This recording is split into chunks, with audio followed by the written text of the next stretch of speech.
Good morning, colleagues. This is meeting number 125 of the Standing Committee on Public Accounts for Tuesday, January 29th, 2019. This is our first meeting back after the holiday break over Christmas, and everyone looks so refreshed, and even though we're in the morning, you look so refreshed, and so it's good to have you back. We'll see what you look like in about a week, but I'm sure you'll still keep looking good. It's also good to have Angela back after surgery, and we have a new analyst as well. Sarah comes. She has worked with the Indigenous file before, and we wish Andre all the best in his new ventures at the Auditor General's office.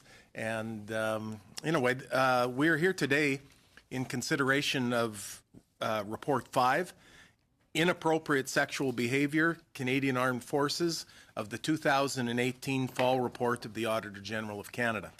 We're honored to have with us from the Office of the Auditor General, Mr. Andrew Hayes, Deputy Auditor General, and Robin Waugh, Director.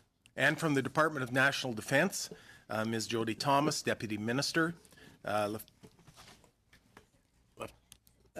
Lieutenant General. Lieutenant General. Just got to make sure we get the title correct.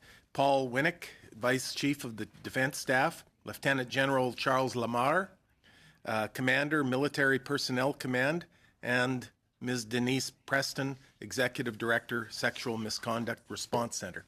And so we'll go to Mr. Hayes first for the opening statement from the Auditor General, and then to Ms. Thomas. Welcome. Thank you, Mr. Chair.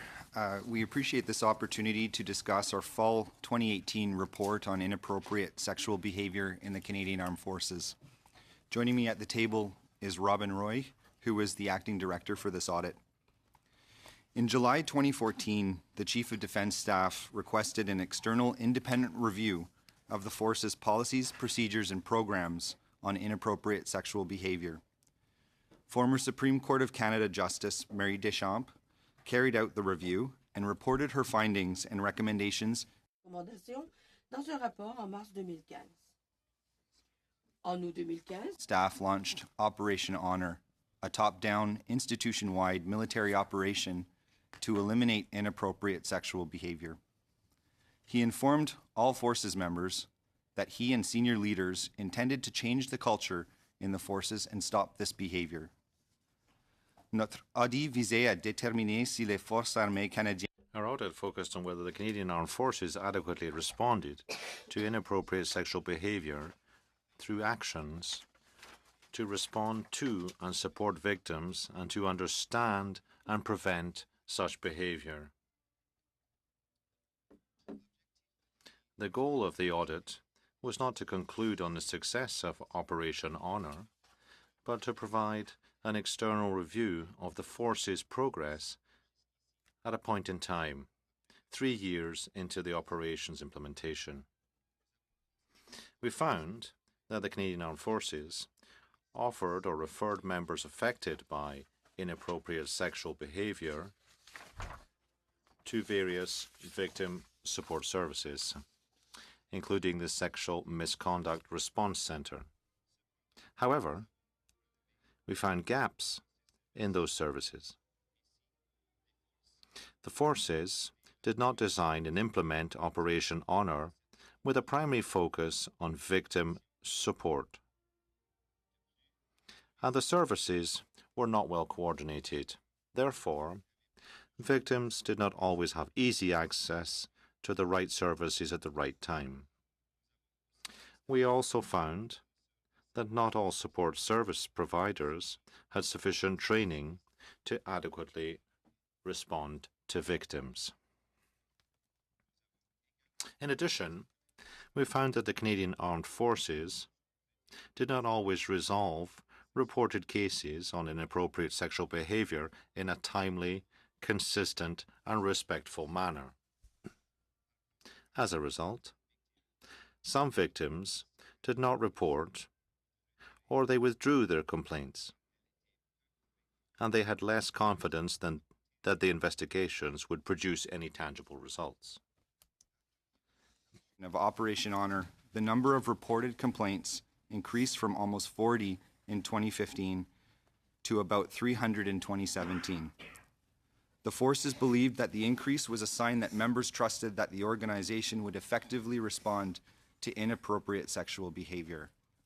However, we found that some members still did not feel safe and supported. For example, the duty to report all incidents of inappropriate sexual behavior had unintended consequences. It forced victims to report when they were not ready or did not want to. This discouraged some victims from coming forward. The duty to report requirement provided no balance between the legal responsibility to protect the safety of members and the need to support a victim's wish to not proceed with a formal complaint. It also placed commanding officers in an ethical dilemma. They had to choose between abiding by the duty to report and supporting victims' rights. We also found that education and training on inappropriate sexual behavior was not adequate. Although the Canadian Armed Forces increased members' awareness of inappropriate sexual behavior, it did not provide enough information on the causes and effects of such behavior or how to respond to and support victims. In April 2018, the forces introduced the Respect in the Canadian Armed Forces workshop, which represents a more complete approach and addresses the shortcomings we identified in other training delivered over the audit period. Finally, we found that the Canadian Armed Forces did not adequately monitor the effectiveness of Operation Honor in eliminating inappropriate sexual behavior. The forces had no source of independent, objective information to know how well the operation was working. Also, the information that the forces collected on incidents of inappropriate sexual behavior was of poor quality. Furthermore, the forces did not have a performance measurement framework to measure and monitor the results of the operation across the organization. Nous avons conclu que les mesures We concluded that the Canadian Armed Forces had not yet fully accomplished what it had intended through its actions to respond to and support victims and to understand and prevent inappropriate sexual behavior. We recommended that the forces make victim support a top priority, that they provide better education and training on the causes and effects of inappropriate sexual behavior, and also that they incorporate more independent external advice and review to ensure that the forces can achieve the objectives of Operation Honor. National Defence agreed with all our recommendations and has prepared a detailed action plan. Mr. Chair, this concludes my opening remarks. We would be pleased to answer any questions the committee may have. Thank you. Ms. Thomas, welcome again. Thank Time you. is yours. Thank you very much. Thank you for the invitation to discuss the Auditor General's findings on inappropriate sexual behavior in the Canadian Armed Forces. Joining me, as noted by the Chair, are Lieutenant General Paul Winnick, the Vice Chief of Defence Staff, Dr. Denise Preston, Executive Director of the Sexual Misconduct Reporting Centre, and Lieutenant General Charles Lamar, Chief Military Personnel. As the Auditor General said, the goal of this audit was not to determine the success of Operation Honor. The goal was to make it more effective, and we thank the Auditor General and his team for helping us to identify areas we can improve. We agree with all of the recommendations, and we know that they will help guide the evolution of Operation Honor. Since the launch of this operation, we have seen the defense team, military and civilian alike, pull together to stop inappropriate sexual behavior and to support anyone affected by it. Comme l'a reconnu le vérificateur. As the Auditor General acknowledged in his report, Operation Honor's success depends on achieving significant cultural change over the long term. Let me be clear, this is an operation that will never end. That is not a reflection on the department or the military. It is a reflection on the society that shapes every one of us. As long as there is inappropriate sexual behavior in our society, we will remain vigilant against it in national defense and the Canadian Armed Forces. And our approach will continue to evolve as our society evolves. Lorsque l'Opération Honor, When Operation Honor was launched in 2015, it was done with the best of intentions to eliminate sexual misconduct in the Canadian Forces. In pursuit of that goal, some of the measures we put in place have had unintended consequences. We're correcting that now.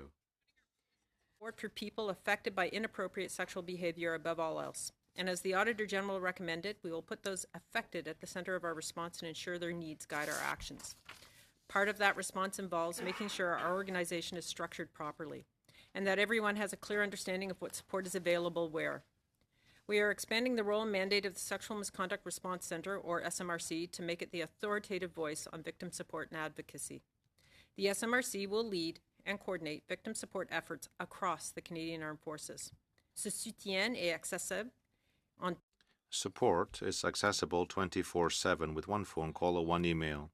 However, we recognize that people may also seek support from other avenues, and we encourage them to choose the option that best suits their needs. this widely and clearly so that there is no more confusion about sources of support. And to make sure everyone understands the roles and responsibilities, we will establish new terms of reference by the spring for SMRC and the Strategic Response Team on Sexual Misconduct. That clarity will be reflected in an integrated national strategy that will guide our support to people affected by inappropriate sexual behavior. Lieutenant General Winnick is responsible for the strategy, and his work will be closely supported by the SMRC to ensure it considers those affected first. Nous mettons aussi en place. We're all introducing a case management service paired with a performance measurement framework.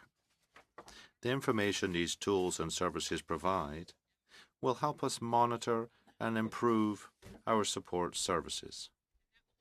Provide consistent support from the time of first disclosure until such time as those affected no longer require support. Collecting that information is important, but we will always remember that we're gathering it in order to support our people. If someone seeks help outside National Defence or the Canadian Armed Forces, we won't necessarily be able to collect the same level of data. But we will always encourage people to seek support from whichever source best suits their needs. The well-being of our people will always be more important than the integrity of our data, but do not presume that data is not a vital element of our operation, as noted most critically by the Auditor General. It is, and the SMRC is working with the Defence Data Analytics team to improve methodology and data structure to ensure what is collected is useful. Unfortunately, we have not always been successful in putting people's needs first.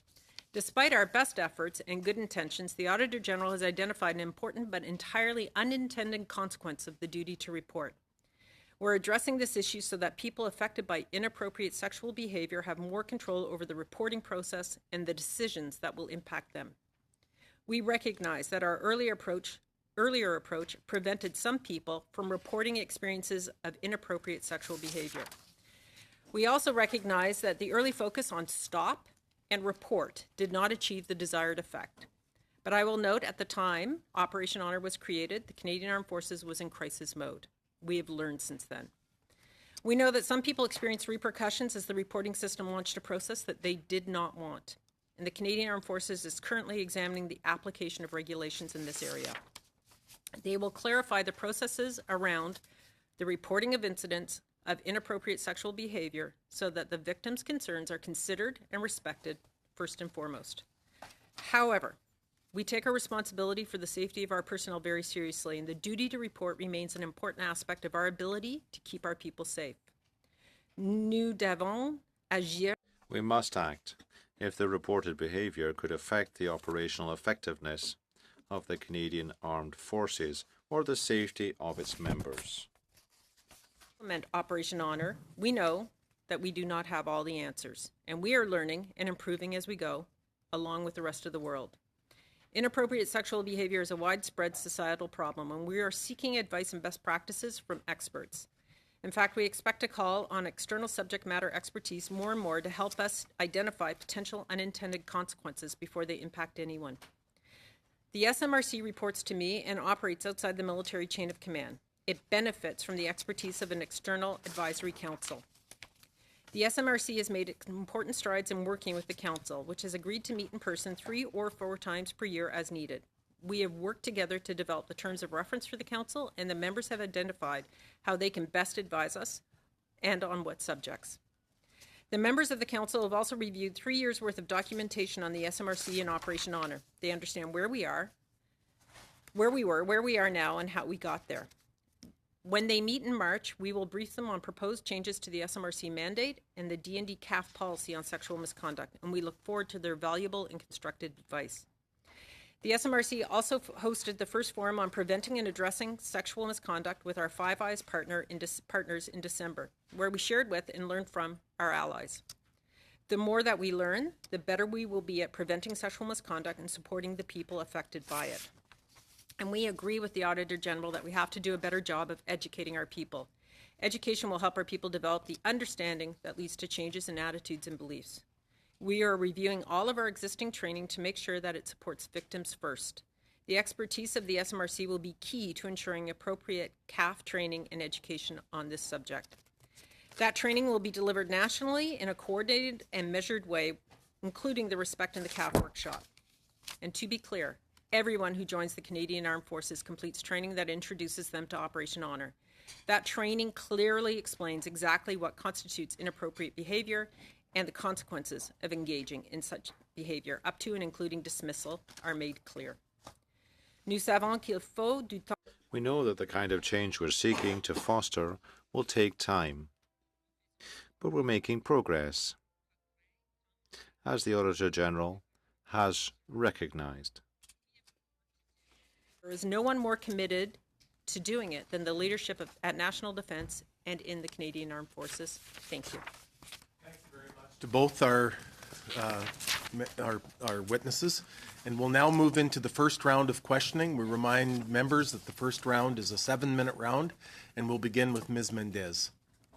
Thank you very much, Mr. Chair, and good morning, everyone. Thank you for being here. Merci beaucoup de votre présence. Nous allons.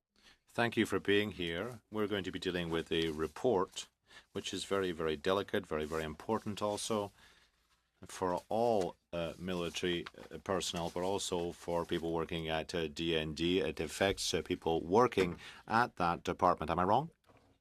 Honor, Operation Honor covers them as well. It covers civilians as well. Originally and conceived for the Canadian Armed Forces, we are now transitioning all the principles, the teaching, the material to include the civilian members of the Department of National Defence. Merci beaucoup. C'est ce que je croyais. That's what I thought was the case. Thank you for that clarification. Now, there's part of your report, or your presentation rather, Mr. Hayes, which led me to wonder the following. I take a note, so now I can't find them, sorry. Now, the link between victims who choose to go outside the forces to resolve their issue. Now, for victims, is this really a way of avoiding the chain of command, being made aware of the events, of the complaints? Is it because the victims are frightened of using the services offered by the Canadian Forces? What are your conclusions on this? Why do people choose to go outside the forces to resolve their issue? Well, thanks very much for your question. I'll perhaps ask my colleague to answer. Before she does that, I would like to say that there are many reasons why victims decide to go and get support outside the Canadian Forces. Sometimes it's an issue of accessibility. Sometimes there are cases where they're afraid. I'm sure my colleague will have things to add on this. The audit in terms of the reasons why they would choose to perhaps use resources outside or support services outside the Canadian Armed Forces. But, certainly we heard during the course of our audit that in terms of disclosing incidents within the forces, there was fear of reprisal, there was fear or, a sense that their complaints may not be taken seriously or they may not be well supported. And so there was also confusion about the support services available and the accessibility and availability of those services to all members. So those could be some of the reasons for why they may have chosen to go outside. But again, we did not explicitly examine the reasons why they chose to perhaps disclose outside or seek support outside of the forces. Thank you. Je pense aussi qu'une autre des... Well, I think that in your report, you also state that the complaints process, or there are far too many parts of the complaints process, and members get confused. has noted that there were too many strains of possible victims' reports. Is this part of the problem, that they don't actually know who they have to complain to or have to signal an incident? Thank you for the question. I would agree that there was confusion in terms of how to report and who to report to, and that the attempt to make as broad a field and as broad an opportunity to go to the military police, your chain of command, the clergy within the military, the medical system within the military, or to civilian counterparts, in fact, added confusion to the system rather than opportunity. And so clarifying where you can report, how to report, and how we will support you once you do report, I think is a critical aspect that we will work on and have already begun to do so as a result of the Auditor General's report. I think the effort to be broad added confusion, and it was thanks to the Auditor General that we started to see some of the confusion within the system. Can you, I have time still, can you talk specifically to the actions that you've taken to address that issue? Because I think that that's quite an important one if we want to begin to... We'll ask General Winnick to respond to that. Thank you, General. Yes. Yes, thank you. Thank you for the question. There is a lot of work underway. In fact, was underway even as the Auditor General was doing that report, and we acknowledge that it has, in some cases, been confusing. One of the things that I'm responsible for at this time is essentially developing a clear decision tree that we can communicate to the chain of command and to all members of the Canadian Forces to sort of simply follow the tree. If you feel that there has been an incident, and I hate to use the word victim because not everybody considers themselves victims, somebody who's been affected, it will clarify the way that we'll go. We're also in the process of drafting a revised operation manual, essentially how we're going to approach this, a consolidated source document, if you will. That's well underway. The draft is being done. There are being some revisions with the view getting that out sometime in the spring. There's also an app that's available that people can use on their own devices as they go forward. And we're looking for better ways. I mean, this is a good start, I think, but we're constantly looking at ways how we can better communicate a simpler way, a simpler path of reporting incidents of this nature. But I will stress, we just want people to report incidents. There are multiple ways to report incidents. Obviously, we have venues through the Canadian Forces. We want to make sure that people are confident in the chain of command, but above and beyond, we want to make sure that those are affected just feel confident to report an incident in any manner that they deem fit. 15 seconds, but come back. Ms. Harder, please. Thank you so much for being with us today, and of course, welcome. My first question is going to go to the Deputy Minister, and that is, in your opening statement, you said that there, of course, is still misconduct that is taking place within the Canadian Armed Forces, and you said that that'll continue to be there, basically for all time, until society changes. Your words were that it's a reflection of our society, direct quote. And so I'm just wondering if you can reflect then on what those root causes are. It would seem to me that in order to properly address them, we need to first identify them. So I'm wondering if you can outline what that looks like. Thank you very much for the question. That's a very complex question. It's something we discussed at great length with the Auditor General as we were going through the report.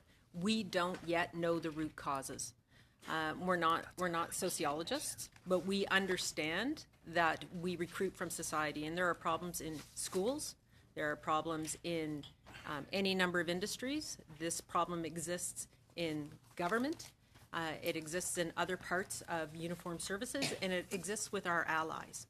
And so what we have determined is what we have to do is when we do our intake of individuals into the Canadian Armed Forces, and certainly General Lamar can speak to the efforts we're making to educate, the first thing that happens is there are there is very intensive training on what the expectations are for members of the Canadian Armed Forces, because we accept that we are not alone in combating this problem, but the consequences of it in the Canadian Armed Forces are more significant. Therefore, we have to have a zero tolerance policy. We cannot accept any behavior that is inappropriate, because the conduct of the Canadian Armed Forces and the consequences of lack of trust within the chain of command are so severe and so significant that we have to do something about it as people enter.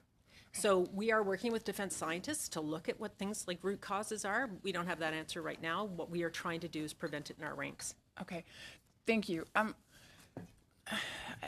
would draw the committee's attention to the fact that in order to properly address a problem, I think first the root causes need to be identified. In order to be able to put proper protocols in place, in order to be able to put proper training in place, in order to be able to put proper response mechanisms in place with regards to indecency within the Canadian Armed Forces, which would bring me to my next question, and that is, in your opinion, do you believe that there's a problem within the Canadian Armed Forces? The Auditor General used the term a highly sexualized culture. Do you agree with that finding? Do you agree with that term? Is there, in fact, a highly sexualized culture within the Canadian Armed Forces? I'll invite General Winnick to speak to that as well. I think that the Auditor General, Madame Deschamps, had given us empirical evidence that there is a problem. Yes. Our job is to try and rectify it and ensure that we have a safe and healthy workplace for every single member of the Canadian Armed Forces, and in fact the civilian members as well of the defense team. Examining the root causes, yes, needs to be done, but at the same time, we have to take action to protect people who work here now, and I don't think we can wait. So Operation Honor was launched really as a result of a glaring report that almost put the forces into, we'd use the term crisis mode, and we had to respond. We responded in a way that was not always effective, and so we are trying to look at how we respond and what the best responses are. The SMRC is critical to that, but I think things have to be done in parallel, is a long answer to your question. We can't wait till we understand the root cause before we do something. We have to act now. If I could just add to the Deputy Minister's comments, we absolutely recognize that this is a problem in the Canadian Armed Forces. It certainly doesn't apply to the vast majority. We're talking about a very small minority of the Canadian Forces, but it's corrosive, it's poisonous, and it has a negative impact on the operational effectiveness of the Canadian Armed Forces. So as the Deputy Minister said, this is pervasive in society. I think we all know it, but it's particularly important that we get this right in the Canadian Forces because of the impact, the negative impact it could have on operational effectiveness. So I can absolutely assure the committee, the leadership of the Canadian Forces takes this very, very seriously. It's our #1 institutional priority. Wow, that's good. That's really good to hear. Given that it's your #1 institutional priority, I think we would anticipate then that our next conversation would be very positive in terms of your outcomes and meeting the findings with regards to the Auditor General's reports and the recommendations that have been put forward. So we look forward to that discussion later. With regards to responding to inappropriate sexual behavior, I'm wondering if you can tell me why you feel this is important within the Canadian Armed Forces. Thank you. I'm happy to start, and then certainly my colleagues can jump in. The conduct of the Canadian Armed Forces and what they do on behalf of this country is critical. And if there is a lack of trust in the person you're working beside, if there is corrosive and toxic behavior within the chain of command, it profoundly affects operational effectiveness, as the Vice Chief of Defence Staff just said. And so we take this very seriously. Our armed forces have to be able to operate in any sort of condition anywhere around the world. And people have to feel safe within that function so that they can go and do their jobs as we expect them to. And so while this is a problem in many institutions and many aspects of society, we feel that the Canadian Armed Forces has to be a healthy and safe workplace.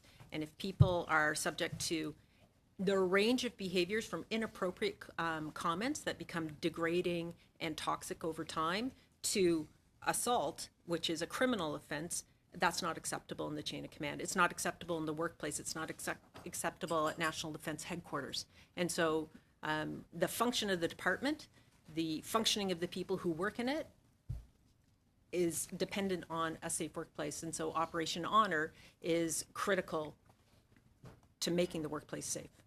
Okay. 30 seconds. Thank you. Mr. Vance, in an interview, he said that the duty to report and a bunch of other ways have been implemented in order to respond to this crisis. The phrase "a bunch of other ways" is a little bit, it poses a question for me. What is that bunch of other ways? Well, thank you. So as we've said, the duty to report means that an individual who has been affected or is at the center of an incident has a responsibility to report. That's going to continue, but we are going to manage it in a different way. Bystanders have to report. The other ways include outside the chain of command to the clergy within the military, to a private sector hospital, to a friend, to any way that you want to report and then manage, the individual wants to manage their response. The Sexual Misconduct Response Center is critical to that response, and we're expanding their mandate and their capability to respond so that members of the Canadian Armed Forces know that they are there for anonymous, professional support for any incident. Thank you very much. We'll now move to Ms. Yip. Or no, I'm sorry. Mr. Christopherson, how is it possible that I could have forgotten you? 10 months from now, I can understand, but I mean, for 9 more, I'm still here. Thank you, Chair. Thank you very much. We're going to give you 7.5 minutes today. Yeah. You're so kind, sir. Thank you. Thank you all for being here. First thing, I want to thank the Auditor General and just point out how lucky we are to have a system that allows us almost in mid-flight to be able to take a look and see how well we're doing on something that's so important to everyone. And, you know, I liken it to kind of landing on an asteroid. I mean, this is a difficult kind of audit and needs to be treated differently, excuse me, than we normally do. And I just wanted to thank the Auditor General and point out, again, that this system serves us very well. Having just visited on another continent, another country, you come back and appreciate how well we do things and the difference that it makes. So I wanted to give that thanks. Excuse me. I also want to say very, very directly to the deputy, to the senior officers here, and virtually everybody that's here from the department. I have no doubt in my mind that every single person, like every member of this committee and everyone staffing us here, cares about this issue as a priority and would give anything to make this go away and are prepared to do anything to that effect to make it stop. But clearly, we're still not getting there. Even with all the goodwill and all the power, absolute raw, and I'm not exaggerating, when you're talking about the military of Canada, you're talking absolute raw power. And we still missed it. Colleagues, I spent the better part of 4 hours going through this report, as I'm sure many of you spent that much, if not more. And it was about hour 3.5, Chair, where suddenly, for me, the shoe dropped. Because as some of you know, I have a bit of a background in command and control and sort of understand these things a little better than I do, say, a lot of other things. When I look at this, here's the key thing for me. And I'm going to ask the responders to think carefully about where you go on this. The external review is what started all this. The external review said very clearly, as the Auditor General says on page 7, the external review recommended that the forces establish an independent victim support center outside the forces staffed by experts. The center would provide confidential support for victims without the obligation to make a formal report and without fear of reprisal. The external review also recommended that the center, that being the Sexual Misconduct Response Center, hereafter referred to as the center, that the center be responsible for preventing inappropriate sexual behavior, coordinating and monitoring monitoring accountability, and conducting research, and that it act as a central authority for data collection. Chair, when I looked at what the issues were the Auditor General found, and by the way, there were some good things you're doing that needs to be said. We kind of gloss over that. There are good things being done, and we appreciate that. But when I look at where the auditor had criticisms, it was in the area of preventing inappropriate sexual behavior, coordinating and monitoring training, accountability, and acting as the central authority and data collection. So all the areas that were a problem were the areas that were given, that the center was given responsibility for. Now, and I'm glad to take my time as we go round and round on this. In 5.34 on page 8. However, we found that rather than giving the center all the responsibilities that the external review recommended, the forces gave it responsibility only to provide initial victim support by phone or email and to give referrals. The Auditor General, we asked the forces to explain this assignment of responsibilities given its acceptance of the external review recommendations. Senior leaders explained that the forces leaders must perform the responsibilities that the external review recommended, otherwise it would undermine governance and accountability. Lo and behold, when the whistle gets blown and we find that all the areas that are a problem are the areas that the center should have been given responsibility for, but they weren't, and the military pat them on the head and said, no, no, no, we know best, we'll do it within, every one of them is screwed up. So when I look at the action plan, I count at least 12 or 13 times in the action plan where it says the center or SMRC will, and it involves in the activities. When I look at this, Chair, to me the action plan should have said, and this is just my opinion, but this action plan should have been, we screwed up, we didn't implement what we promised to in the first place, and now we will. So, my question is, am I correct in assuming that one of the big problems with the culture change is that there was recommendations from outside saying go to this external body, load them up with these responsibilities, make sure they've got an advisory committee, connect them to your military leadership, and that's how you go about making change. That's what the review said. The military looked at it and said, oh yeah, we're going to do all of that. And when everybody went away, the first thing they did was say, you're not getting any of that responsibility. Do not kid yourself. And they just stripped it away and left them with a little framework, pat on the head, oh, you can just play a role, we'll take care of it. And every one of those areas is screwed up. So I want somebody to tell me where I'm wrong, that one of our challenges isn't that military culture where something from the outside comes in and there's immediate walls that go up about how things are done. And I get it. Human nature. But the role of leadership at the level in front of us now is to burst through that. So I'm asking you, Deputy, if you disagree with my assessment, I'm going to hang off every word. And if you agree with me, I'd like to hear what we're going to do to change that. I see in the instance you fixed it here, but what are we going to do going forward to ensure that when we need to make changes like this in the military, that there's no gap between what we promised that we're going to do and how we say we're going to do it? Because this failed right here. To me, that's where the failure was. Thanks, Chair. Unfortunately, our time is up, and this is the problem when we have a very good point made, and then there's no time left. So we're going to come back to it, but I think bear in mind the questions that was posed there and the force that it was given, and we expect answers on that later.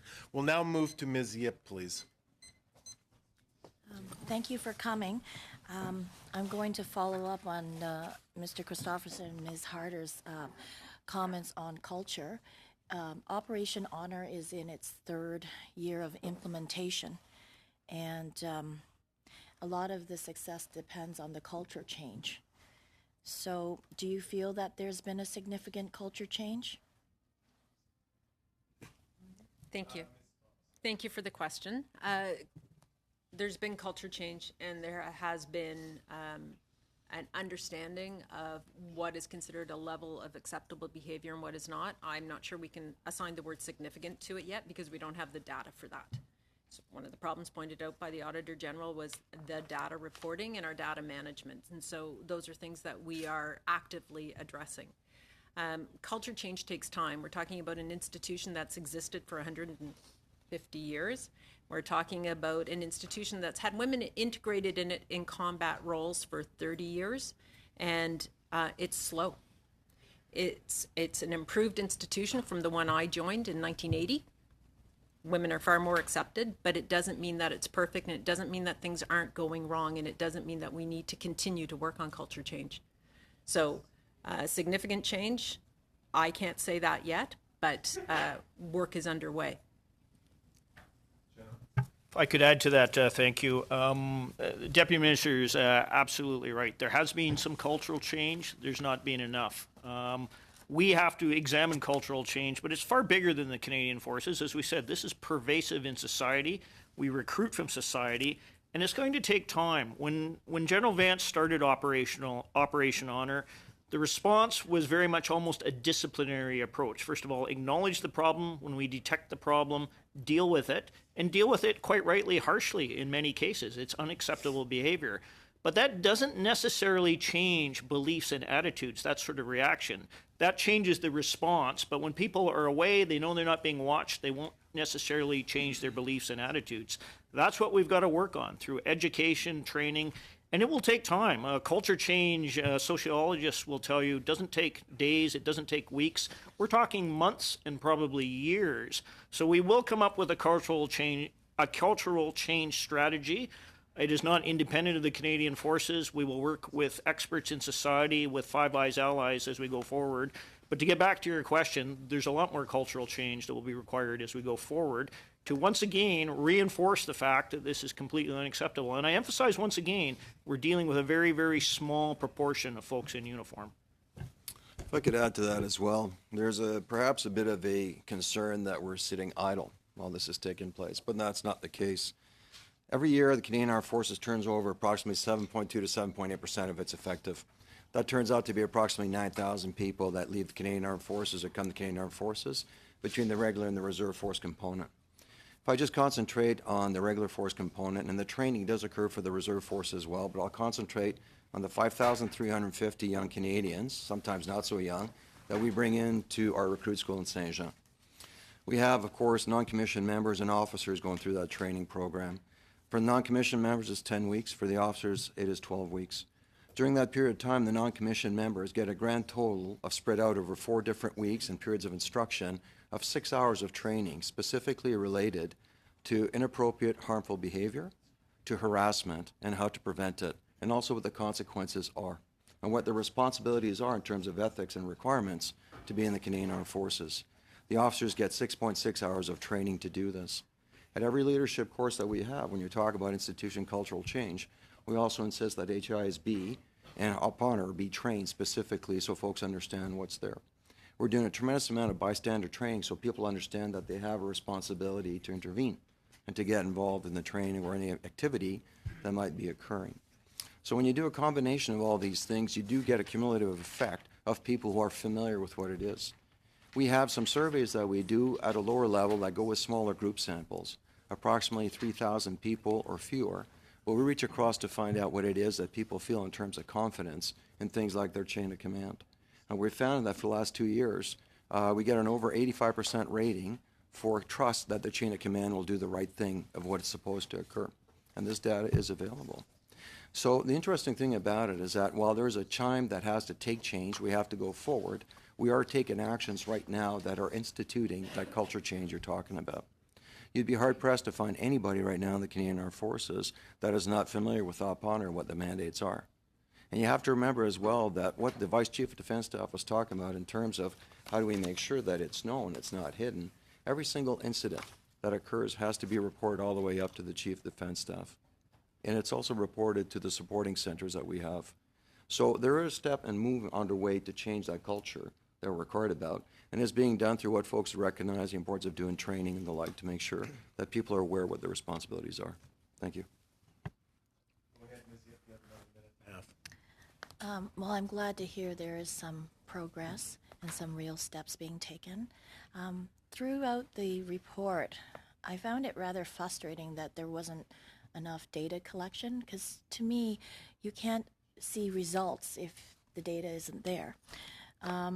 So following on the culture question, has the overall number of women declined in terms of joining the armed forces? And you also mentioned about 85% feel supported. Well, how much of the 85% can be attributed to women feeling supported and wanting to remain in the armed forces? Thanks. If I can, again, in terms of numbers for the women in Canadian Armed Forces, we are growing the numbers right now. We have been given a target of 25%, and we're changing the processes by which we are recruiting them. If you look at our last ad campaign, is Dare to Be Extraordinary, it featured women specifically and different ethnic backgrounds, and it's been successful. Over the last 3 years, we've increased the number of women from 4,000 to over 5,032. We are right now doing an intake of 18% of all new recruits coming into the Canadian Armed Forces to be women, and we're exceeding the numbers for both visible minorities and Indigenous youth coming into the Canadian Armed Forces to meet the targets and to surpass the targets of strong, secure, engaged defense policy. As far as retention, the retention has gone up overall in numbers. We're at about 15.8% of the total effective of the Canadian Armed Force being made of women right now. When we started this, we were at 15.1%. And again, these numbers are the nascent ones as we change in how we go and go recruiting to do much more targeted recruiting to go and seek the talent that we want from the Canadian population. We're confident that this will continue to go up. In terms of the second half of your question, when we're saying about the confidence in which we're seeing women having in the chain of command, we do examine both men and women. The sampling size is done to make sure that we understand from that and from the regular and the reserve. And this is where we're finding that both men and women have high confidence in the chain of command to be able to address their issues once they're raised. And that's specifically what I was stating there. So we do have that data available. Thank you very much, General. We'll now move back to Mr. Kelly, please. Mr. Kelly, you have 5 minutes. Thank you. Deputy Minister, you twice in your comments so far spoke about being in crisis mode. You said in your opening statement that in 2015 you were in crisis mode as you created these programs. You mentioned that again about the crisis of 2015. Would you characterize the problem of sexual misconduct currently as a crisis? Thank you very much for the question. I wouldn't I think that any inappropriate behavior that affects the safety of an individual in the Canadian Armed Forces is serious, and it's something taken very seriously. I think that we are no longer in crisis mode in terms of how we're responding. We're more measured, more thoughtful, using data, using a broader range of experts to advise us as opposed to an immediate response, which was stop this behavior.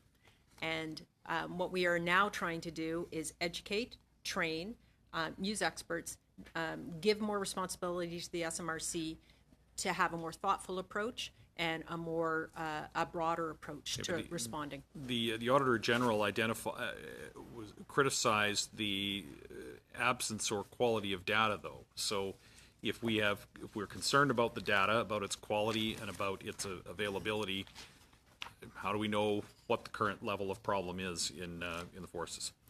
Thank you. That's a very good question. And data collection and the analysis of that data and the quality of that data has been a problem.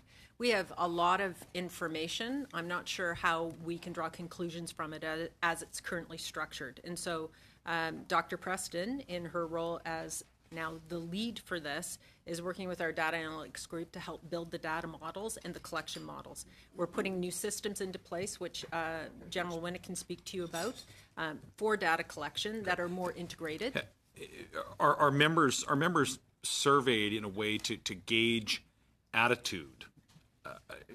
You can measure complaints, and you can measure, or at least complaints that are reported, and you can draw conclusions, I suppose, in a variety of ways of what it means when complaints go up or down, whether it means that there are more incidents or whether there's just more reporting. Mm-hmm. But the goal here is to ensure the integrity of the chain of command, to ensure morale and belief in the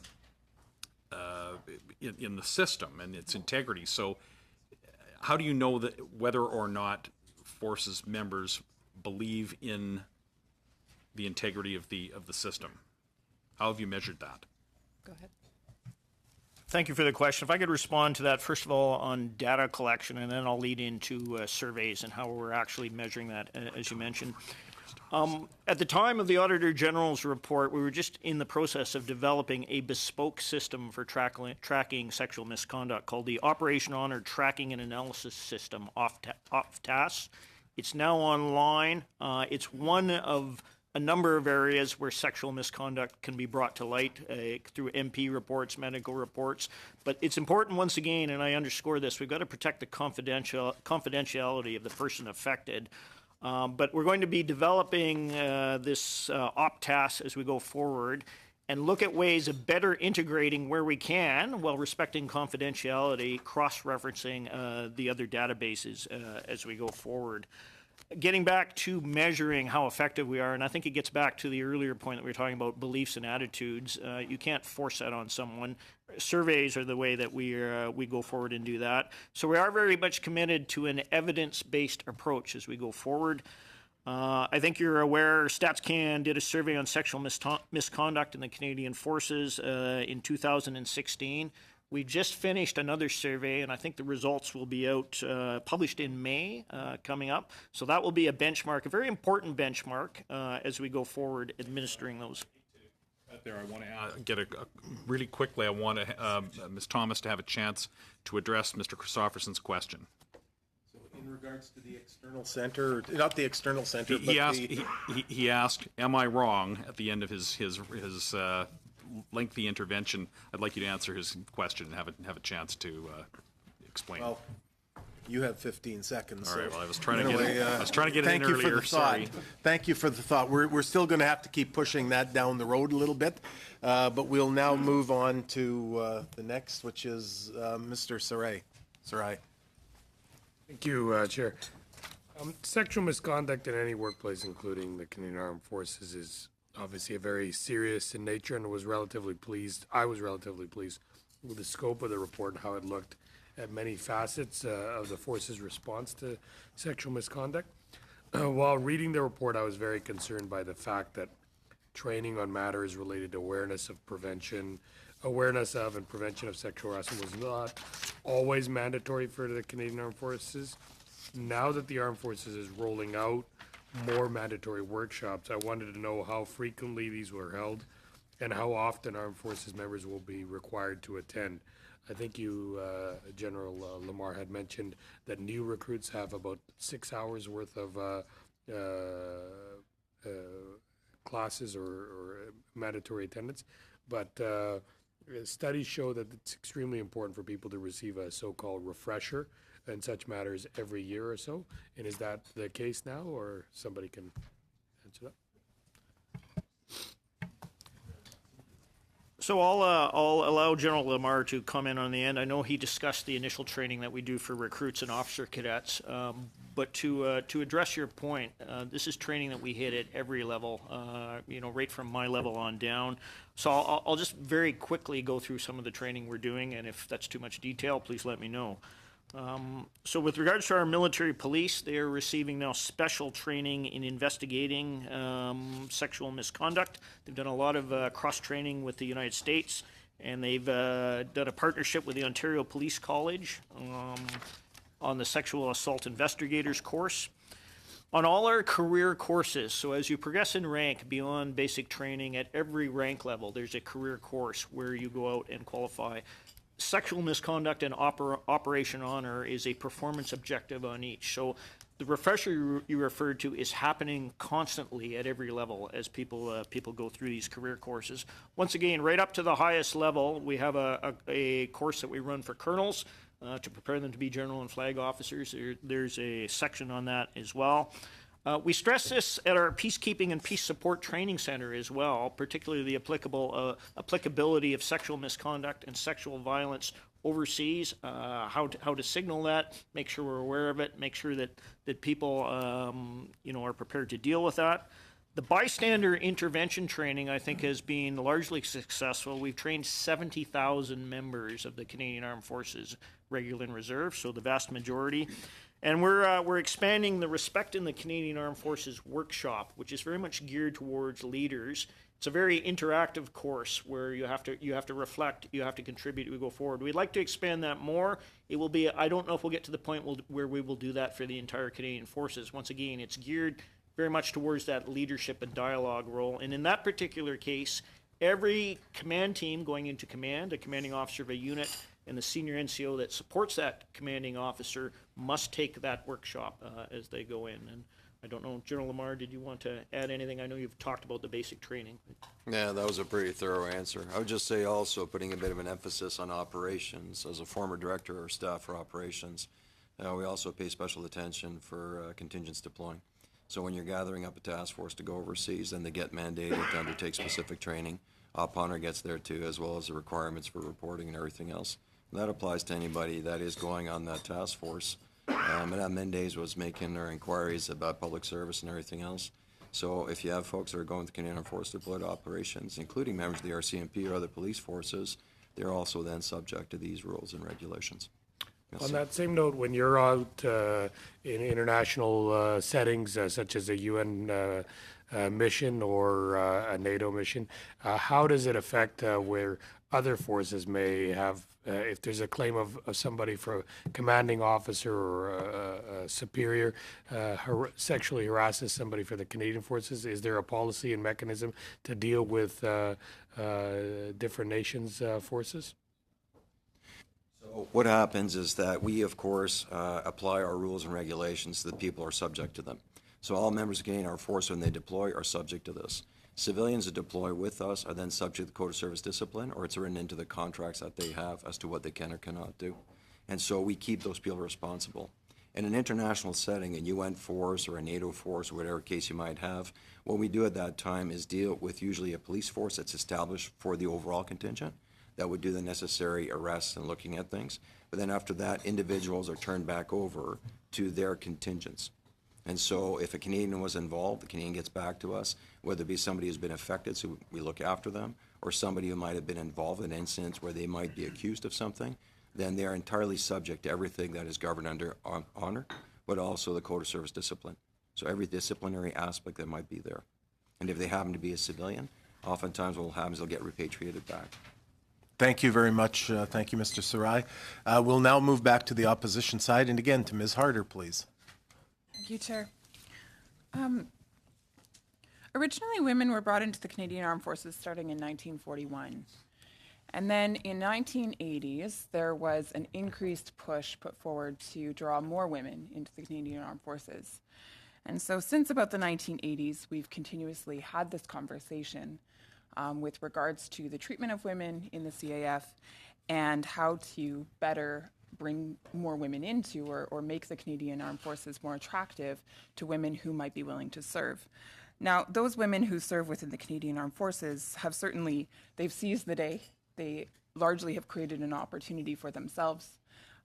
They've shown tremendous bravery, and they've taken tremendous courage to step up and to serve our country. It's an incredibly selfless act. It's an incredibly dignified act, and it's an act that deserves the utmost honor. So with that, I do believe that these women should be able to come into the Canadian Armed Forces and expect that the institution that they have signed up through to serve their country should in fact be providing an environment where these women are treated with honor and respect and dignity.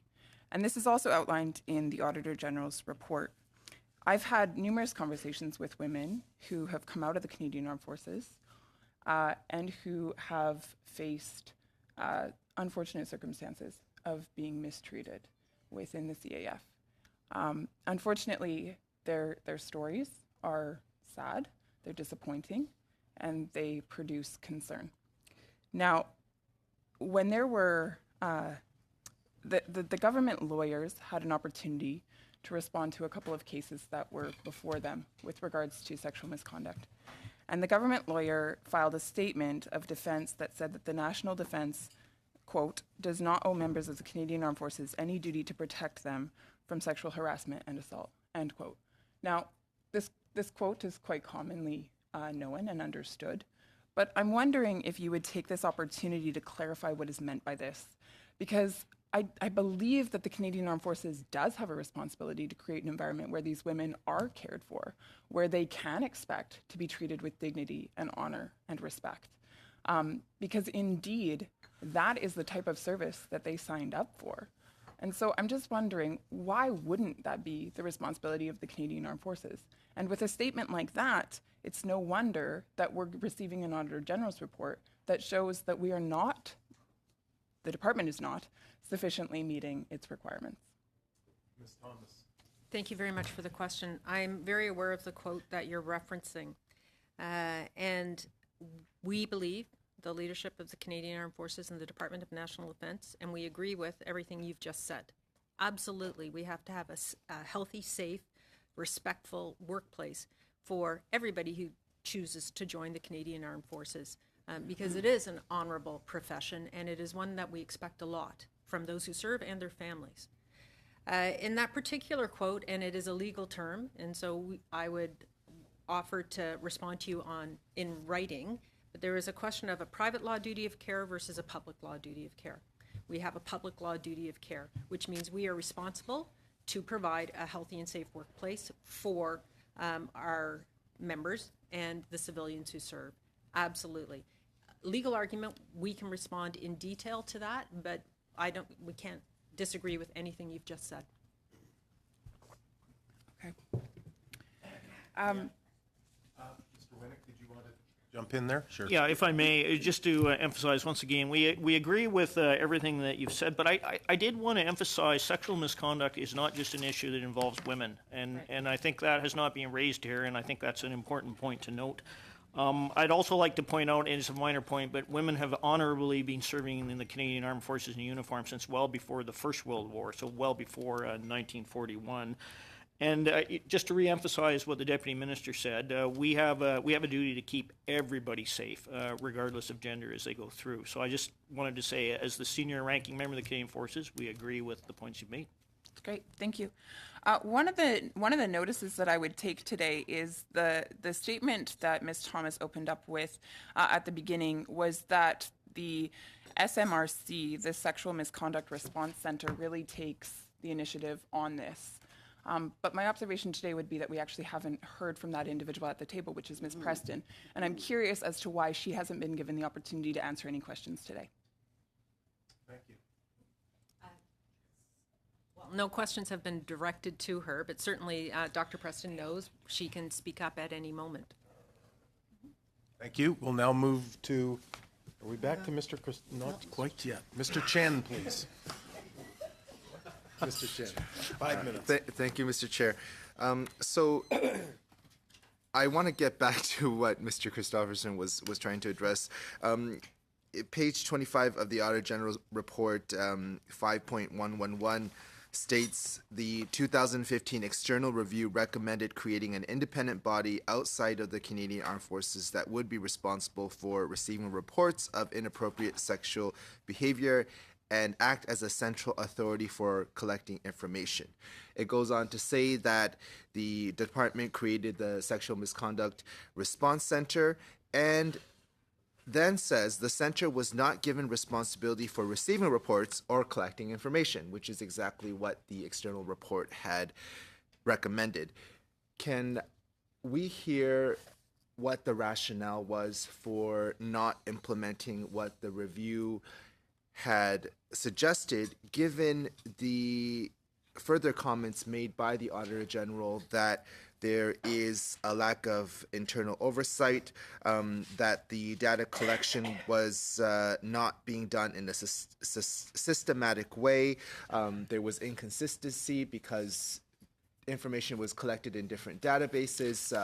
Reports of incidents were sometimes duplicated because of those multiple systems. Can we get an answer to why that was set up in that way? Thomas. Thank you for the question. Certainly, Dr. Preston is welcome to respond. Maybe I'll start with addressing Mr. Christofferson's question, which will lead into answering yours. I think you are not wrong. There were certainly growing pains, and it is fair to say that there was tension between the entities that were responsible and created to respond to Op Honor and to respond to the Deschamps report.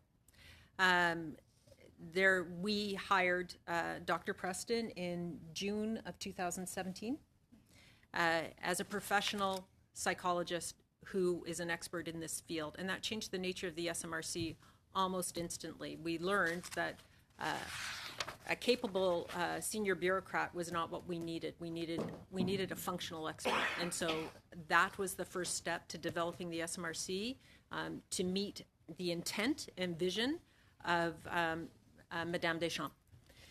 So we did have some growing pains, and it was difficult, but in retrospect, better that the center walked before it ran. And so there has been time to develop the team, who are all professionals, to develop their 24/7 response capacity, to go to, because they only were, when they began, they were not evenings, they're now worldwide 24/7, and we are expanding the responsibilities in response to what has been pointed out to us by the Auditor General, but I would say that we were on our way there equally on our own and expanding the mandate of the SMRC. It was difficult at the beginning, there's absolutely no doubt. Dr. Preston could probably speak to some of that difficulty. I think we're on the right path now. Ms. Preston. Yes, thank you for the question. The deputy is correct that there were growing pains from the outset, and certainly I inherited a lot of that when I started in May of 2017. A lot of it was systemic in terms of the division of roles and responsibilities to the two organizations, for sure. Some of it is also due to a lack of clarity in terms of what does independence mean, and is this really an independent organization? And so we've been dancing around that issue for a long time. So there have been a number of challenges. I think what happened when I came in, the deputy's right that prior to my arrival, there had been I think 3 separate executives that had sort of performed corporate functions and leadership for the center, but they weren't experts. And so when I came in, I obviously had a different lens to look at not only the functioning of the center, but also the Op Honor response more broadly. And so certainly since I've started, I've certainly worked to really focus on the services of the center and expanding them and making them evidence-based and making sure the staff are appropriately trained and supervised and monitored, but also attempting to build relationships and exerting influence across the Canadian Armed Forces to help shape the response a bit differently. Does the center have responsibility for receiving reports and collecting information? And if not, will we get there?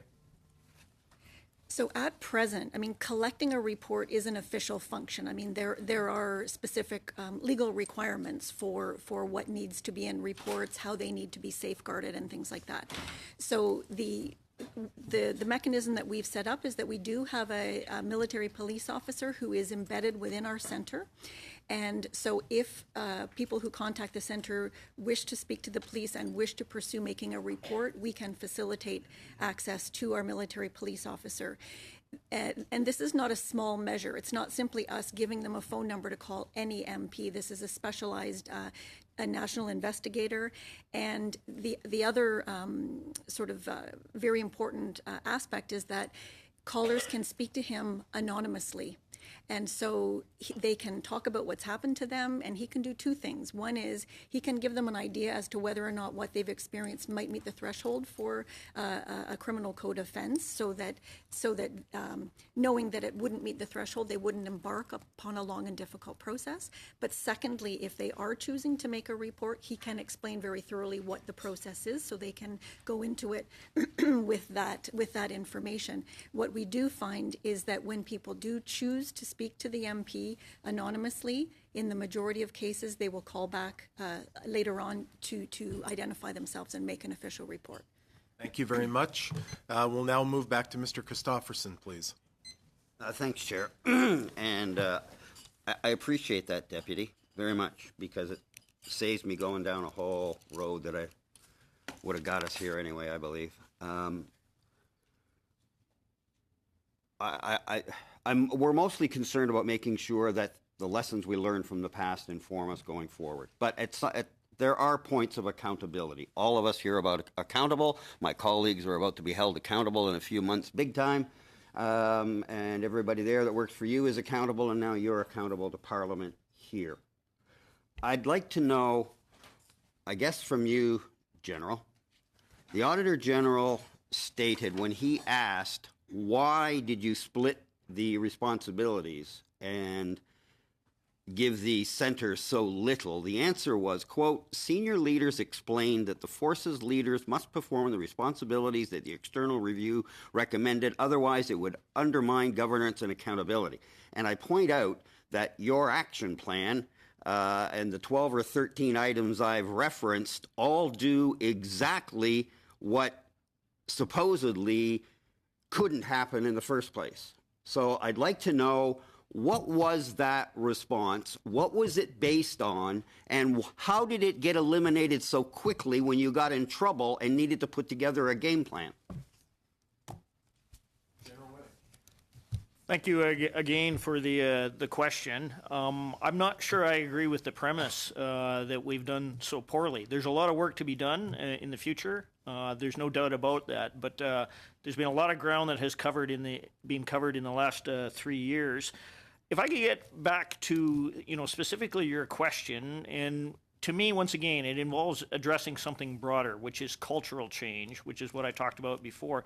That can only be done through the chain of command. We cannot have an external agency come in. We can certainly take advice, and Dr. Preston is providing excellent independent advice. She is the authority. She's at arm's length. She will have the authority, and she has it now, to write a report on us, to assess us as we go forward. So essentially, she becomes our own sort of auditor, independent of the Canadian Forces. But to actually affect the change that we're talking about in the broad sense can only be driven through the Canadian Forces and with the chain of command. If I may, and that's why I made some reference to having some experience with command and control. I understand that. I respect it. I understand its necessity. But there was still an interface where the external review said, thou shalt set up an external body that will have these responsibilities. Boom, boom, boom, boom. The military said no. Now, when the Auditor General report comes out, you're back to yes. And what I'm trying to determine is what part of what you said no disappeared so quickly once you got into some trouble. And by the way, I didn't say everything was horrible. And if I left that impression, I'm sorry. I wanted to go out of my way, I think I did, to say that you're doing some things very well. And we're impressed with that. But this isn't a cheerleading meeting. This is a meeting about fixing things. So tell me about that interface. How was it that what you just said held and left them out of the loop? Then all the problems the AG found came from the areas that you didn't give them the responsibility for, which you said you would do when you accepted the external review, I might add you. So I'm sorry, you're still not giving me exactly the answer I'm looking for, sir. Could you elaborate, Mr. Christopherson, specifically which areas that you're talking about? Because I don't have them at the tip of my tongue here. Well, you know what? I'll come back to that if we need to, because I have time. But I want to point out that it was taken so unimportant, treated so unimportant that there wasn't even a meeting of the steering committee for all that time. Like, the fact of the matter is you accepted something and then you use the excuse about how your structure works to say, no, we can't do it. Why didn't you say that from the get-go? This is the part that troubles me. Why was it when you made the commitment that you accept the recommendations that when it came time to do it, you said no, and when your way didn't work and it came time to fix it, the deputy is here saying the center's back in control. So somewhere between what happened in the past and what's happening now, there was a problem, and I'm trying to get at that problem. And, sir, you're not giving me the kind of answers I'm looking for. You're being very, pardon the pun, defensive. I'm looking for an understanding that at the top levels, this didn't work. Who, for instance, knew that there weren't any steering committees and didn't care? So I'm still not hearing the answers, sir, I'm looking for. General Winnick. Thank you, Chair. I appreciate your indulgence. I would have to take that on notice and get back to you. But I certainly disagree with the assertion that nobody cared. I can assure you, Mr. Christofferson, we care about this very deeply. Poor choice of words. As we go forward, once again, though, I think many of the issues that we're talking about, and I stress this once again, can only be driven by the chain of command. We do have, under the SMRC, under Dr. Preston, we do have an independent authority, independent of the Canadian Armed Forces, that once again can provide that oversight, provide that input, and hold us to account as we go forward and verify things as we go forward. So I'm quite satisfied that the division of responsibilities is very clear now. But once again, to effect the change that we seek to change has to be driven by the institution itself, by the chain of command. Thank you very much. I'll be back. General Winnick. We'll now move to Monsieur Massé. Sorry, Mr. Chair, I was not expecting you to ask me to take the lead now. Mr. Kelly if you want. I can go there. Are you go? Sure. That's fine. Okay, Mr. Area. Sorry. I had a quick question, and I'll do it in French, and that's fine, and you can take the lead afterward. Sorry, it was a bit crazy this morning. Donc, question en français. A question in French. You seem to be saying that it's quite possible for the Privacy Act means that the chain of command does not inform victims if administrative measures have been taken. And this leads members in uniform to believe that nothing's been done. What should the chain of command do to make sure that expectations are met? My question is for all of you. Much for the question. There's a number of aspects to privacy and anonymity in this process. We're not protecting perpetrators or people who have behaved inappropriately because of privacy. Where we're focused on privacy is actually on the anonymity of the person reporting the problem at their request generally. Well, in fact, we protect their anonymity always if they've asked us to. That's where the SMRC, and Denise can certainly speak to this in great detail, when that's the anonymity process and that conversation that goes back and forth to the determination that the person affected wants to make a formal report. And at that point, the chain of command is made aware. But one of the key things about the SMRC is protecting the anonymity of the person who calls in. Ms. Preston. Yes, that's absolutely true. That when callers contact the center, we essentially leave it up to them in terms of how much or how little they want to tell us about their circumstance, about their personal information. So sometimes people choose not to give us names. Quite frequently, they choose not to give us locations or sort of what environment or what base they belong to because they're trying to protect themselves. So certainly we respect that, so nothing is recorded in our database. And the other thing is our database is completely protected within the center, so there's no one outside of the center that would have access to the database. But with respect to your original point, which is the fact that people who have made complaints don't actually get informed about administrative actions taken. You're absolutely right. We hear this from callers that there is a significant frustration about the lack of closure for them, and certainly it's recognized within sort of the victim world more generally, not just in the CAF, but in Canadian society, that the need for information is critical. And in fact, it's a right. You know, according to the Victims' Bill of Rights, they have a right to a certain amount of information. And information is power for people. You know, it's powerful to let them feel heard and validated and safe. Est-ce que je pourrais répondre aussi, s'il vous plaît, pour ajouter un peu? I'd just like to follow up from what you've said when you talk about the necessary process to deal with someone who is a victim. We have a disciplinary process. We have a court-martial, for example. There are various measures that are taken. If the person's found guilty, that's part of the process as well. Administratively speaking, we do a lot of things. We take steps that we consider to be administrative in nature to deal with intolerable situations.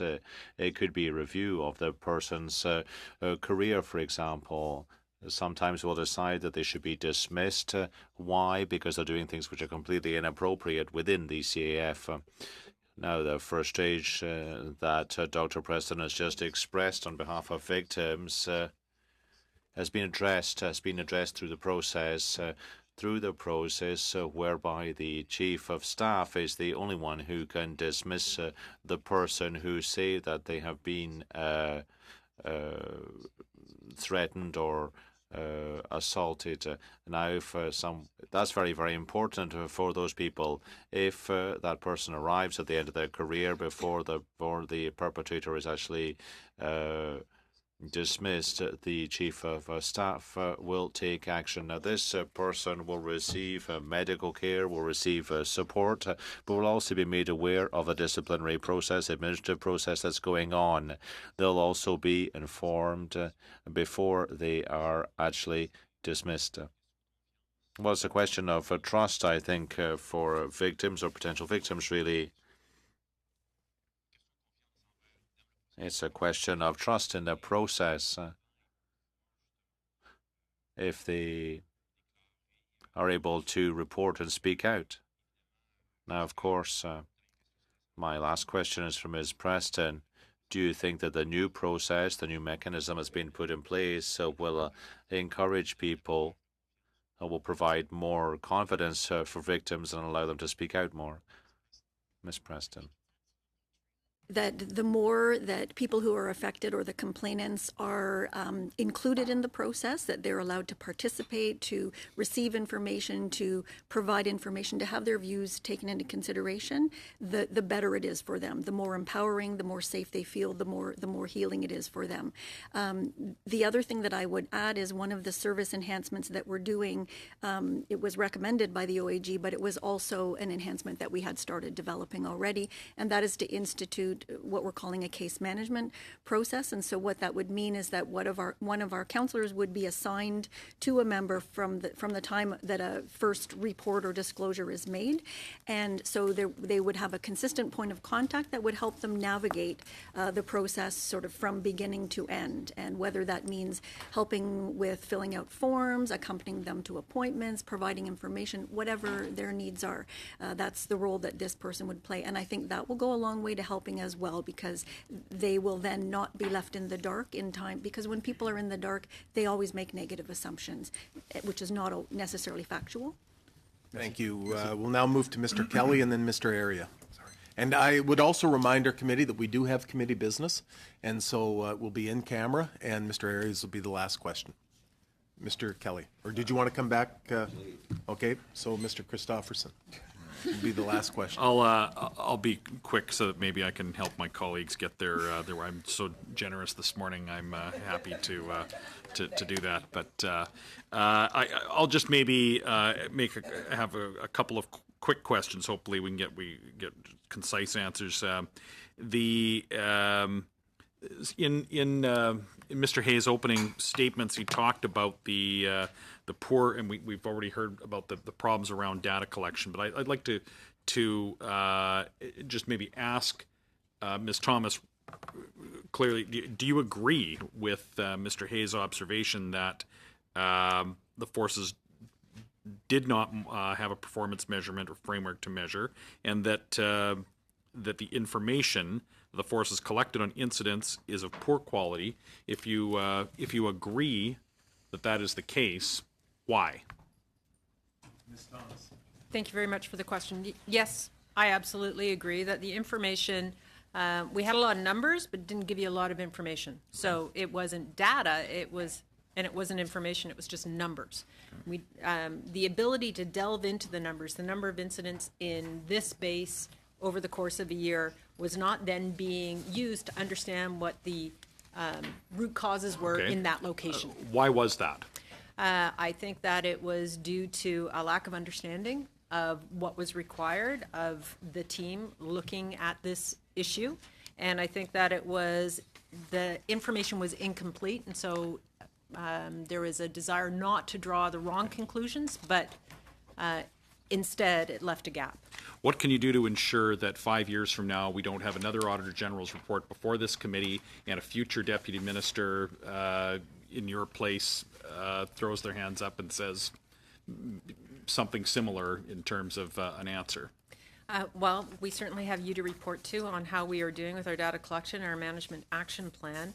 We have a data problem in defense. We've been in front of this committee before. Yeah, and there's other departments, not just defense. So we have taken this very seriously, and I have invested in a data analytics group that is going to manage is going to oversee and develop and direct how we manage data in the Department of National Defense. It will be done consistently. It will be done across every senior major branch. And Denis, Dr. Preston is already working with that group to build our data sets, to understand what we need to collect and what it means when we collect something. Okay, I'll, in keeping with moving us along. Kelly, and I'll steal some of your time because, Ms. Thomas, you just mentioned that, in some of the bases, you that word jumped out at me.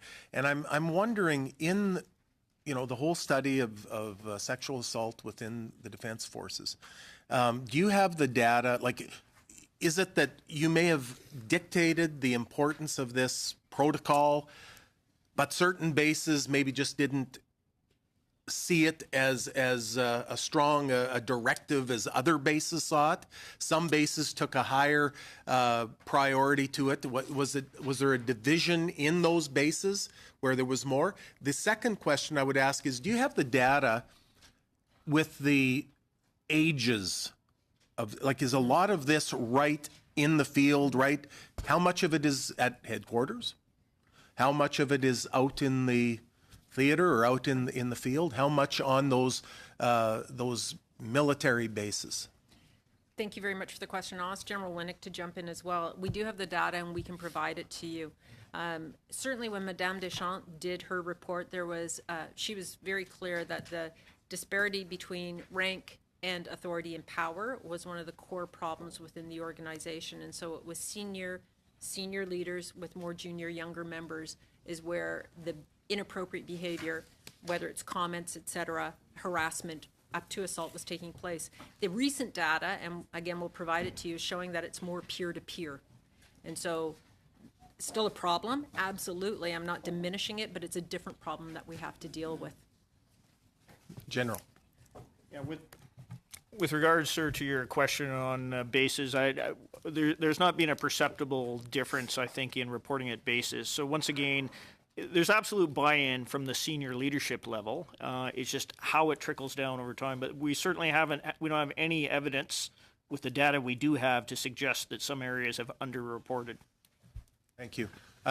Ms. Preston. Yeah, I could just speak a little bit about the data. I don't actually have the numbers in front of me, but I'm aware of some of the trends in the data. And so to respond to your question, what we do find is that the primary age group that's being targeted is sort of that 19 to 25-year-old group, and that's also the primary group where the accused or the perpetrators are. So we know that it is a phenomenon in the younger population.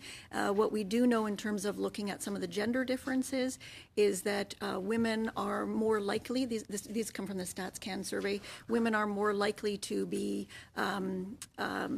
assaulted or harassed by someone in the chain of command, someone senior to them, whereas for male victims, it's more likely to be peer on peer.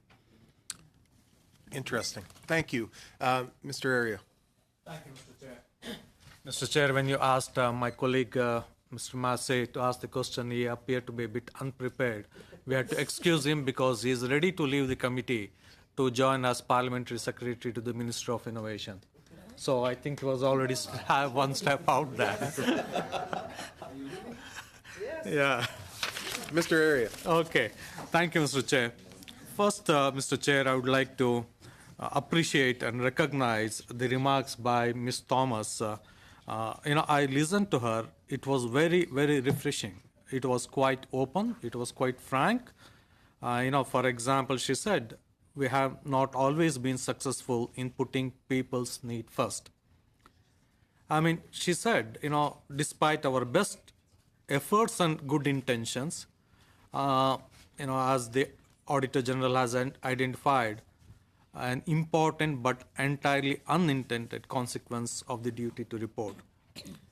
She also admitted that we have learned since then, and that she said, we know that some people experience repercussions as the reporting system launched a process they did not want. And on the same lines, she said, the more that we learn, the better we will be at preventing sexual misconduct and supporting people affected by it. I think this gives me a assurance that going forward, this particular subject will be handled very diligently and in a very speedy way. Now, my question is, one of the recommendations of the Auditor General is that the members have access to a consistent level of service and specialized support regardless of where they are serving. My question to Ms. Thomas, maybe Dr. Preston may step in later, is that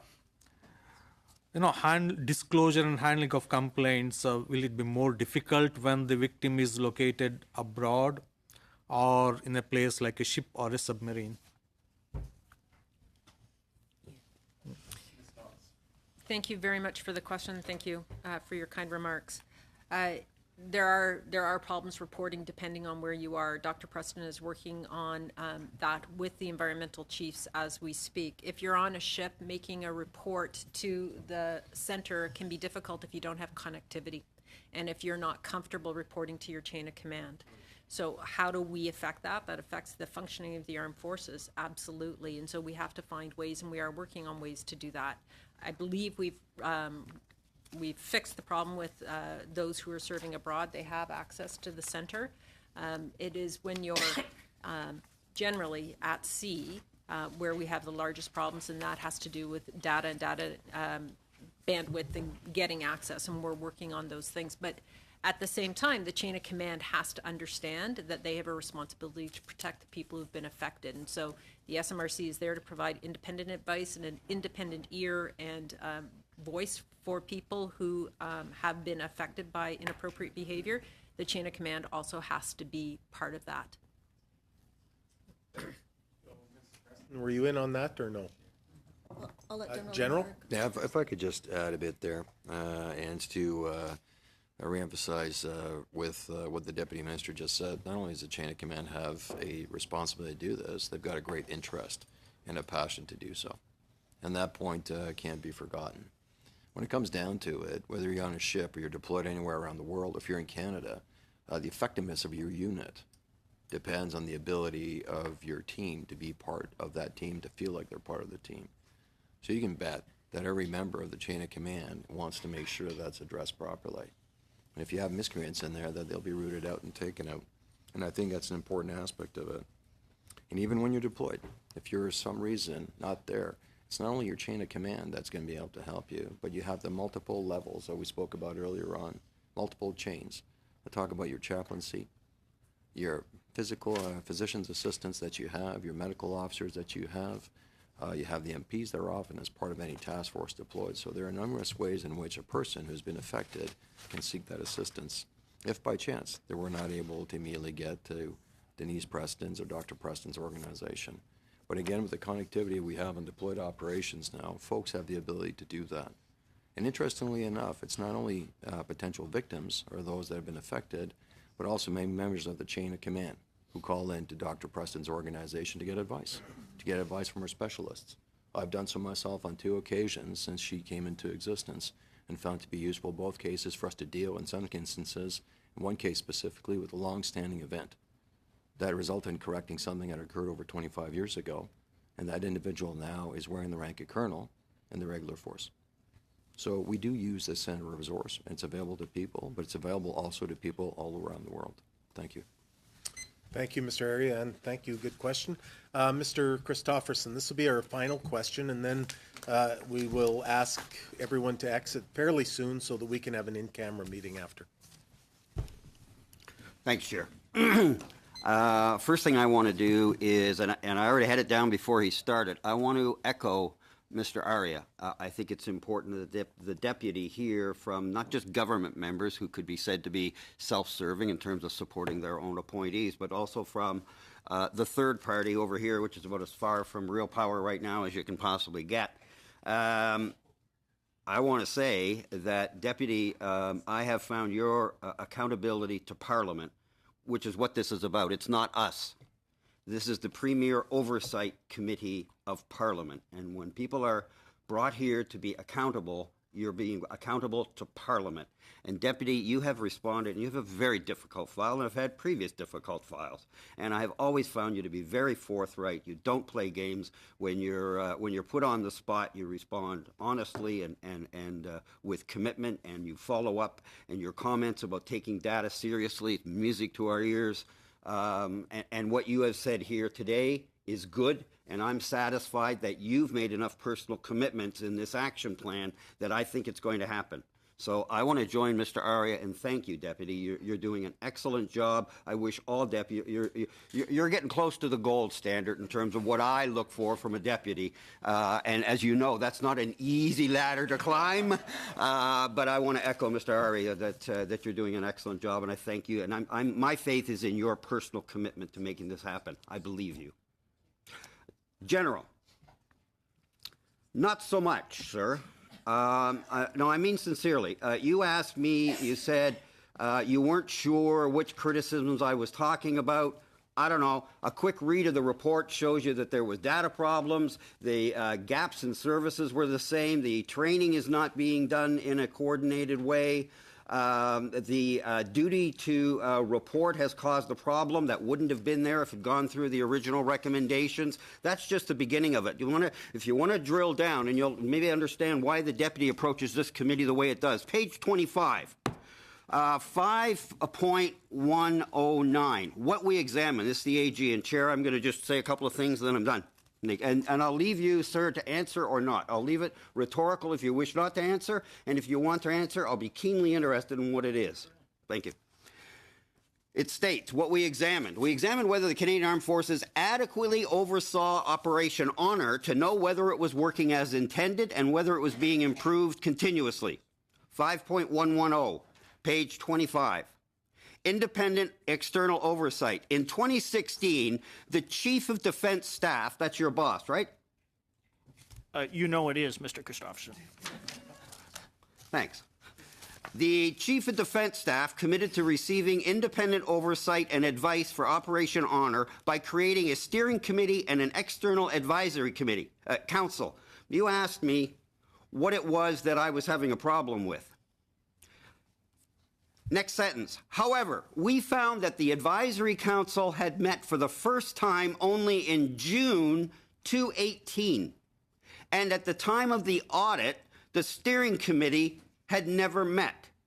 So, did the Chief of Defense Staff know that the council had not met? Did the Chief of Defense Staff know that the that the steering committee didn't meet until 2018, and pardon me, I got it wrong. The advisory council had met for the first time only in June 2018, and at the time of the audit, the steering committee had never met. Given that the Chief of the Defense Staff, the top of the house, said that he was creating those two bodies to ensure that Operation Honor was being implemented effectively, did the Chief of Defense Staff know that the advisory council hadn't met until June 2018, and that the steering committee had never met? Because if he did, it tells me that it wasn't too darn important. And if he didn't know, there's some incompetency in terms of accountability back to the top of the house. Thanks. Well, first of all, I cannot say what the Chief of Defense Staff knew and didn't know. I will have to take it on notice that there could be multiple reasons why that committee met when it was, perhaps, and I don't know. We'll check into this. Perhaps the members had not been convened, so I'll follow up on that. But I did want to, Mr. Christopherson, get back to the points that you mentioned, and I think it's at the nub of the issue, and I appreciate your passion on this. And I want to emphasize, if I haven't appeared to be taking this seriously, I am taking it very seriously. It's not the lack of seriousness, General. It was, I'd like to hear a little more accountability. Well, on the data, training, and duty to report, which are the points that you mentioned, I can assure you that we're doing a lot in that regard. I mentioned that the new data analysis system, the Operational Honor Training and Analysis System, is well underway. It was underway at the time that the Auditor General did the report. It's a bespoke system. It's the first amongst Five Eyes countries in the world. If you want to go back and forth on this, General, I can. I can go in detail, too. I read this report very, very carefully. And the problem was that the External Review Committee recommended that the center take responsibility. They had informal ways of deciding whether to go on or not. Within the military, the duty to report required that someone has to go ahead. In fact, it noted that some of your decision makers took it upon themselves not to follow the letter, which is really serious in your business, but they did the right thing. I hope they were commended for it. On duty to report? Christopherson? Yeah, finish up, and then we're going to move into our, and Ms. Thomas. Mr. Winnick, or General, sorry, I apologize. General, did you want to finish? Well, I just wanted to say the duty report is an important aspect that we've looked at. There will always be a duty to report. Anything that's wrong in the Canadian Forces under the Code of Service Discipline, we're not going to stand by. We're going to report it. What we have learned as we've gone along, that it's how we respond to that, and the involvement of the victim and how we respond to that is very, very important. Ms. Thomas. If I could just have one final word on the External Advisory Committee, and thank you. Part of the reason it didn't meet frequently and only had its first meeting, as noted, in June 2018 was my fault. The members who were originally nominated, I didn't think, answered the question.